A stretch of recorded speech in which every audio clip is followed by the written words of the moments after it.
তার কসম করে বলতে পারি, আপনার জীবনে যত স্বাদ, যত তৃপ্তি, যত সুখ আপনি অনুভব করবেন, বোধহয় পৃথিবীর কোন সুস্বাদু খাবার খেয়ে সবচেয়ে আনন্দের কোন মুহূর্তেও আপনি এতটা সুখ অনুভব করবেন না।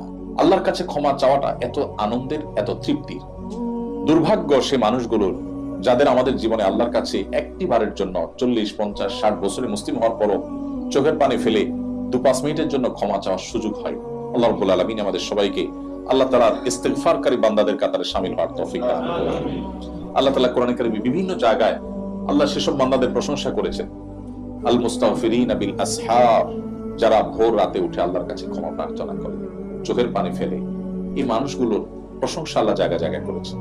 ইস্তিগফারকারী বান্দা আল্লাহর কাছে অনেক প্রিয়, অনেক পছন্দের। আল্লাহ মূর্খতা সুলভ দৃষ্টিভঙ্গির কারণে আমাদের অনেককে বলতে শোনা যায়, অনেক সময় আমরা বলি যে আমার জীবনে কোনো পাপ করি নাই, আমার জীবনে কোনো অপরাধ করি নাই। যে কথা বলি সেলফ, এটাই সবচেয়ে বড় অপরাধ।